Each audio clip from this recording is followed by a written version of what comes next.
Take advantage of the day. When you get an opportunity in this game, you make a play. The playmakers on three. 1, 2, 3. Touchdown, Kansas City! The Chiefs are right in the thick of it, baby!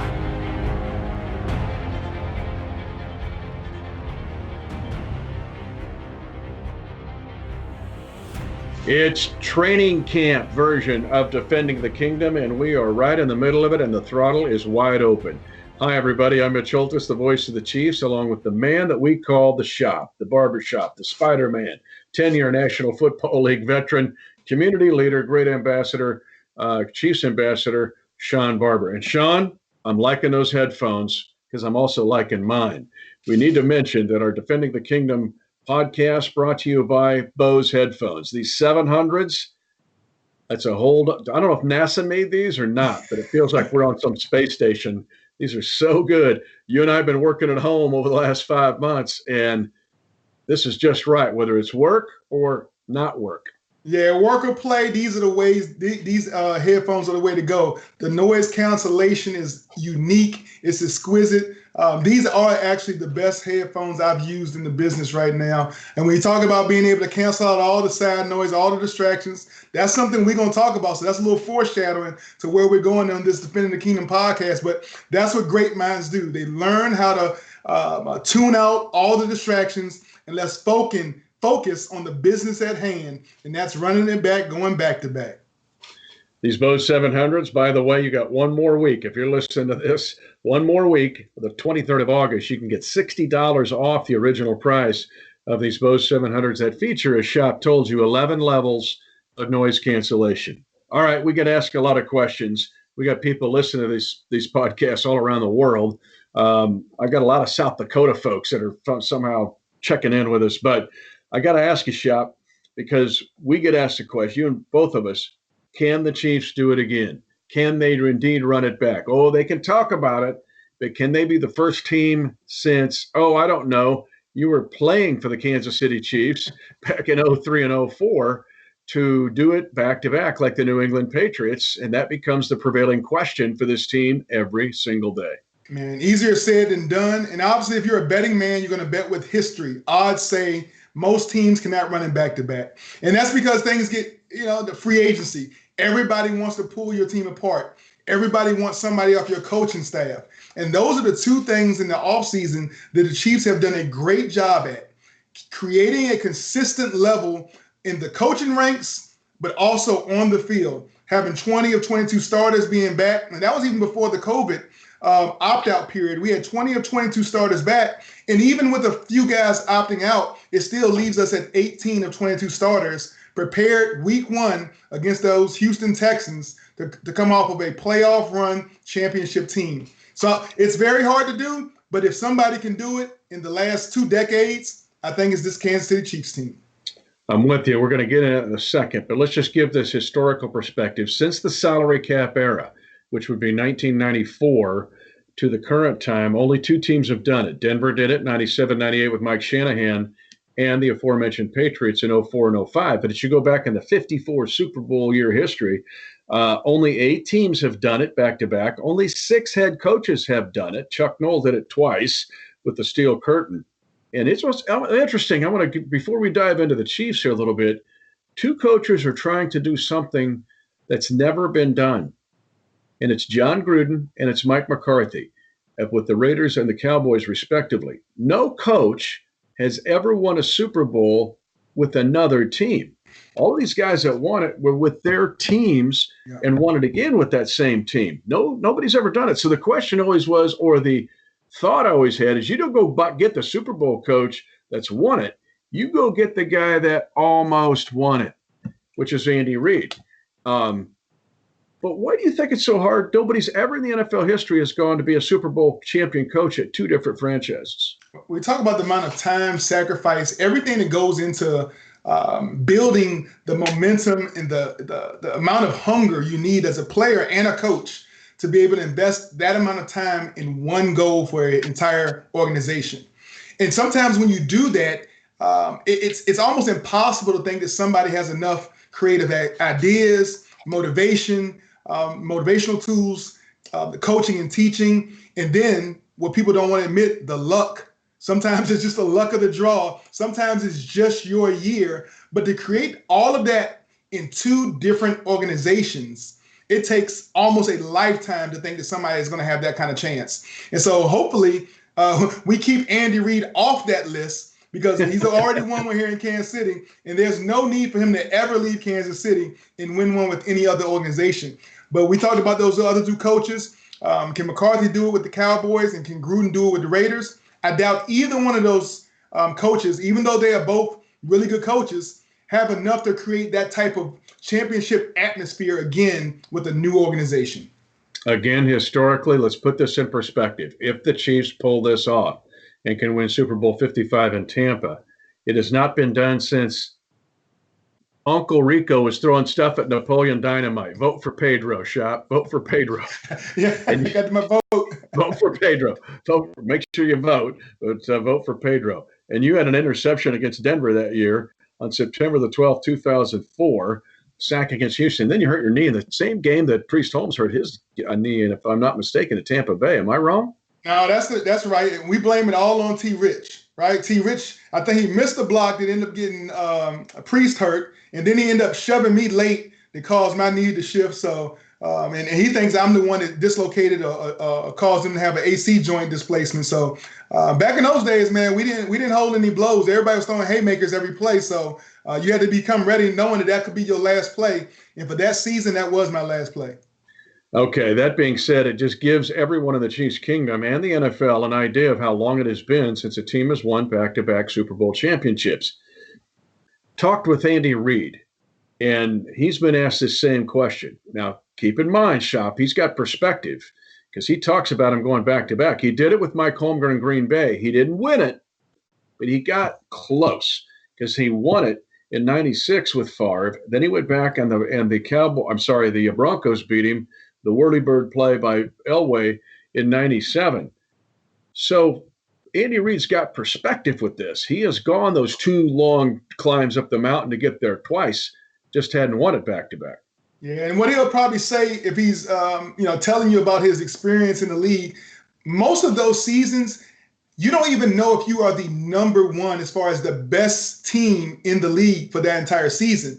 You just know that when the playoffs came around, your team was playing the most efficient and the most productive of any team around in the AFC or NFC. And those are the two teams that end up meeting the Super Bowl. So we always talk about, like, who is the best team? Who are the best 3 or 4 teams in the AFC and NFC team? Sometimes there's a season where neither one of those teams even makes it to the Super Bowl. So it's all about building momentum and playing your best football on all 3 phases come week 16 and heading into the playoffs. Yeah, the Eagles in recent history to me kind of fit that mode. But let's listen to Andy Reid, because he was asked, and this Defending the Kingdom, we've entitled it The Edge. How do you keep the edge and try to run it back? Here's Andy Reid.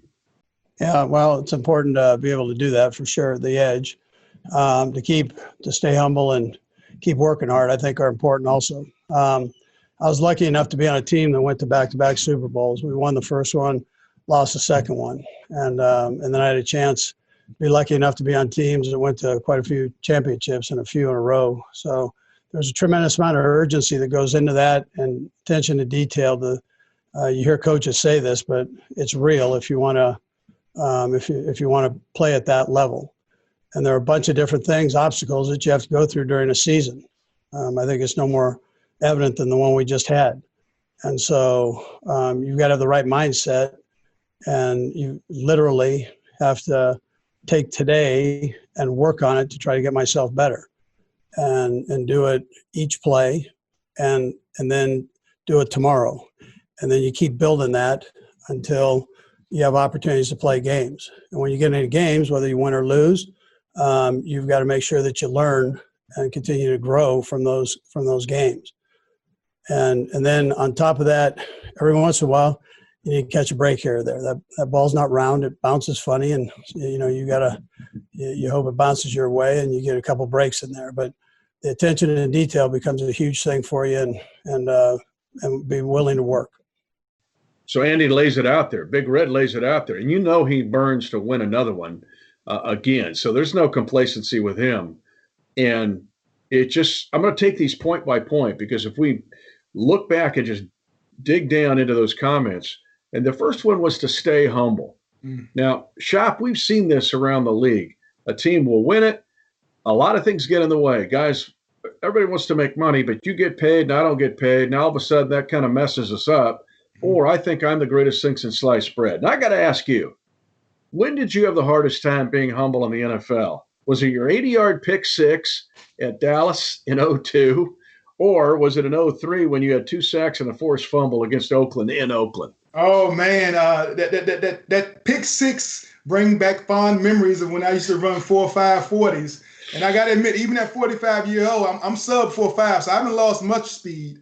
But that pick six was great. But I think it's that Raiders play, man. That game against the Raiders, I think that was one of the hits that actually ended Rich Gannon's career. So I think they checked max protection. I was coming hot off the right edge, and the tight end released. He didn't get the check.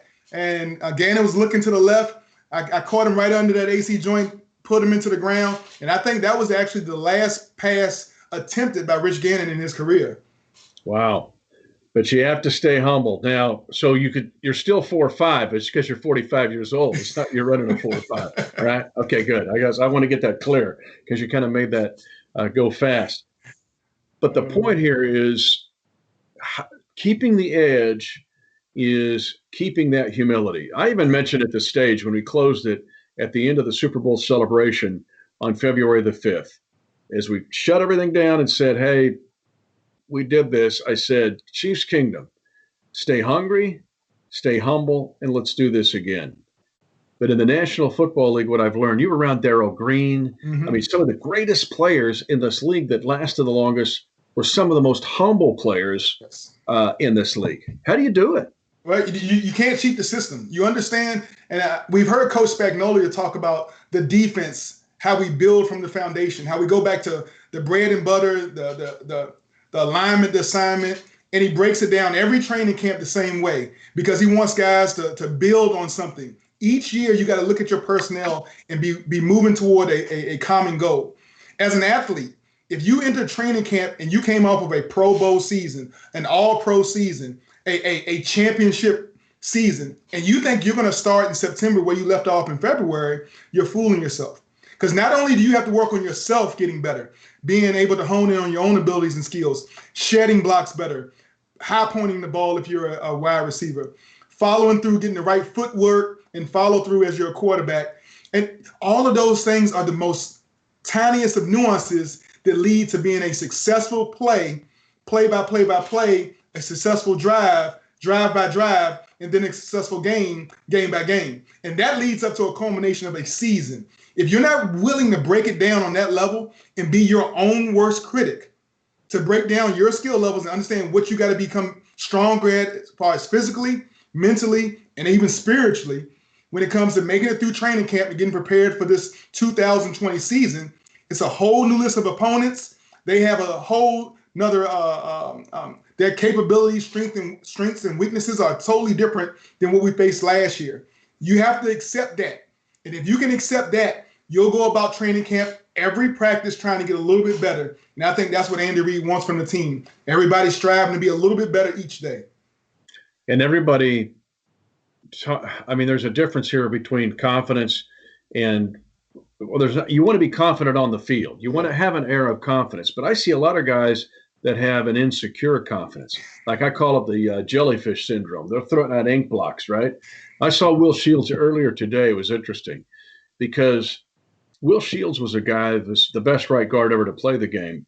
But I can be confident playing this game, Shot, but I have to respect the game. And I think the best players staying humble, that what I've noticed and seen and observed, are those who respect the game. Yes, they're good, and they may be one of the best at their positions, but they're never bigger or better than the game. Yeah, once you think that you've arrived, that's the one thing. You don't ever equate a championship team with you arriving as a individual player. Every player knows they have strengths and weaknesses, things they can improve on. Are you willing to address those things? And it can be something, Mitch, as simple as flexibility.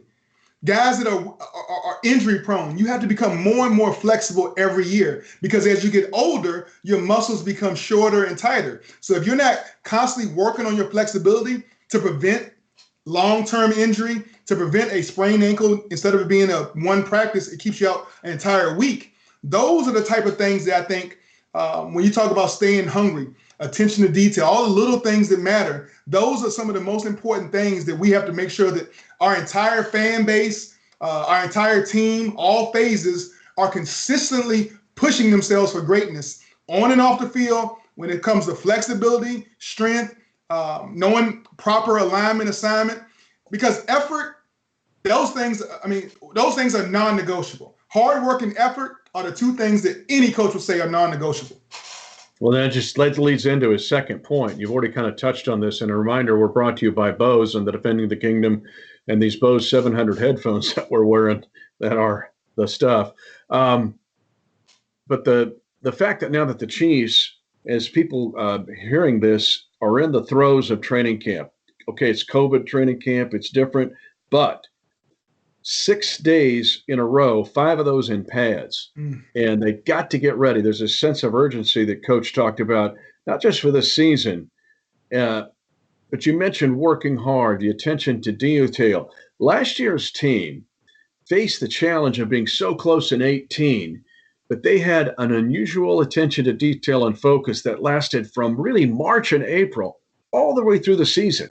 And even though they went through a lot, Barbershop, they never lost their focus. For as long as I've been doing stuff like this, I've never seen a team as focused as that team was last year. And now somehow you've got to keep that laser focus in 2020. Man, the first thing I can do is, you see this championship hat? Sometimes you got to tip your hat. And you got to tip your hat when it comes to the leadership we received on all 3 phases, right? The Honey Badger did a great job of consistently pushing guys to be great on every play, on every drive, never taking the drive off. And even when bad things happen, being able to wash those things away, clear the chalkboard, and let's get back to playing our style of defense. And offensively, we know that this team has been led by one of the greatest quarterbacks ever, who's at any point can turn 4 drives into touchdown scores in 1 quarter. Some coaches and some players, some quarterbacks can't score 4 touchdowns in an entire game. And Pat Mahomes has done that in the playoffs in 1 quarter. So if you need somebody to follow and lead behind, we have 2 of the greatest bookends when it comes to offensively and defensively. When you want some leadership, you want somebody to be able to hit your wagon too, that's going to pull you and push you. We have 2 of the greatest leaders, and that's what it takes, I think, at this level to have a level of excellence on the practice field, on the playing field, in the film study room. We already seen it. Those 2 individuals hold everybody accountable at a whole different level. I'm glad you brought that up, because to me, it's the key point here. Again, this Defending the Kingdom episode, the edge. How do the Chiefs keep the edge and try to enter history to try to be the 9th team ever to win a back-to-back Super Bowl championship? But the guys that you mentioned here deserve some more time, because everyone you mentioned there has the edge. And that's not going to change with Patrick Mahomes. He's not going to sit there and relax going into this season. The Honey Badger is not going to relax the rest of his life. He's going to coach or do something. He's going to be governor or something. That dude's just on it. And then I'm going to put Andy Reid in here. There is nothing about Andy Reid that makes you think, well, he won it. He finally shut all those people up that said, oh, time management, he can't win the big one. Hey, he's done it. He'll coast. That's not the way Big Red's wired. So the leadership elements of this team, even throwing the Frank Clarks, somebody go up to Frank Clark and go, you know what, Frank, I'm complacent right now. I think I'll just, chill. Oh my gosh, you wouldn't live to see the next 30 seconds. So there's enough of that on the leadership components of this team who are unselfish, who seem to have the edge, starting with the head coach. Yeah, Sack Nation is not built off of contracts. They're not worried about their combined contracts. They're worried about combined sack totals, combined quarterback hurries, combined pressure on the quarterback. When you talk about Sack Nation, Chris Jones and Frank the Tank Clark, those guys are worried about a respect level around the league they're trying to get that puts fear and intimidation in every opponent quarterback that we face. And you talked about Tyrann Mathieu. He always looks for that little thing, that one thing in his game. You go back to the Houston playoff game. I know there was 2 plays that he had picks interceptions in his hand that came through his hands. That is what he remembers from the game. Not all the great plays, the great hits, stopping the guys for third downs. It's the 2 missed opportunities that continues to burn that desire in him. And then Pat Mahomes, after a great MVP season and then a Super Bowl MVP, he looks at the top 100 and they had him as number 4. And he says there was the 3 more spots left for him to try to get to. So that's the attitude that those uber athletic, those uber aggressive, those alpha dog mentality type athletes have. They're always looking for something to have that chip on their shoulder to drive them through that next practice, that next time they facing that wall, so they can punch down and break through that wall. We're looking at the edge. How do the Chiefs have that edge to go into 2020? And finally, it's going to be handling adversity. Coach mentioned the ball's got to bounce right a little bit. In 2019, it seems like the Miami win at New England, that was a big one. The Chiefs had nothing to do with that. So Fitzmagic, tip of the cap of that cap you got. I'm still going to have a parade for him someday down Grand Avenue when COVID's over. Just for that dude, that big old beard, Santa Claus. And then the other one would be Tennessee upsetting Baltimore in the playoffs. But this team last year handled adversity. Now, there's no way to predict in 2020 what that adversity is going to be or how the Chiefs will handle it, but you know it's coming. The division's better. You know you're going to have injuries. With COVID, we don't know what's going to happen as far as who, somebody tests positive, not only with, this team or others. But last year, that focus was there, but also the perseverance on this team. It's the whole thing of the verse. It's the tribulation. If you handle tribulation, leads to perseverance, leads to proven character, and leads to hope. I mean, that's the way this team was built. So handling adversity, every world champion that you've seen, none of it is an easy primrose path to it. No, you said it in the right order. Those are biblical rules that travel throughout the atmosphere on a grand scale when it comes to this Kansas City Chiefs team. But it's something they've built through hard work and dedication to their practice. They go about practice with an amount of detail to adversity that most teams don't go through. And that's one thing Andy and Coach Spags, Coach Tobes, all those guys, Coach Bieniemy, they look forward to a wet day of practice, a cold day of practice, a day where somebody's helmet forgets their helmet, randomly taking people out of practice for that next man up attitude. All of those things are something they look forward to because if you build that sense of achievement and not even blinking an eye, don't bat an eye when opportunity or adversity comes. You look at adversity as a chance to somebody to rise to the occasion and show somebody that you're special too. So when we look at the cornerback position, Charvarius, he's the guy who's been taking every opportunity given, and now he's gaining some national love. He's gaining some national respect. And we're taking that step by step by step. In each phase of every game, there's so many risk-reward opportunities, whether you're on the kicking game. Do you kick it into the end zone and take the safe route so you don't want to let the team return it? Or do you kick it high because you trust your return team to try to get it inside the 10? Because if you kick it inside the 10, then that forces the other team's offense to go 90 yards to score instead of 75. Well, then on offense, when you have 35 to 40 seconds left and you have the ball on the 20-yard line, do you put it in Pat Mahomes' hands and say, hey, get us in field goal range, go score? Or do you give it to the running back and go into halftime up 14 and satisfied? Those are the risk-reward scenarios that I think Andy does a great job every day practicing adversity where he pre-calls it, he predestines it into the practice philosophy, because when those kind of adversities happen, our team, we're not even shocked. We take it as a raindrop on a duck's back, and it just rolls off, and we go about our business at hand. Yeah, that's why those comebacks happen in the playoffs. Just that team was wired up that way. Again, thanks to Bose for sponsoring the Defending the Kingdom. Again, these 700s, $60 off the original price through August 23rd. And then you can go to bose.com / and go from there and figure it out. But all right, here we go. Trying to make history, or at least do something that hadn't been done in 15 years, 16 years, but only been done 8 other times in the history of the league. And that's try to win back-to-back Super Bowls. But I think you and I agree with all of the things we looked at, all the things Coach mentioned, all the characteristics it seems like you have to have, the Chiefs have it. They've got it to try to run it back. Man, they got it, and they got it in a big way, man. So when you have a chance, we talk about the Chiefs Kingdom, support our players. Our players are doing I know as a league-wide, we're doing a vote initiative along with the Ross Institute of Sports. They're doing something. They're pushing everybody to go vote, express your attitude, your aggression, your intelligence. Express yourself any way you can, but it starts with voting. So I wear this T-shirt proudly by our own KC Apparel Company here in Kansas City. Vote, vote, vote.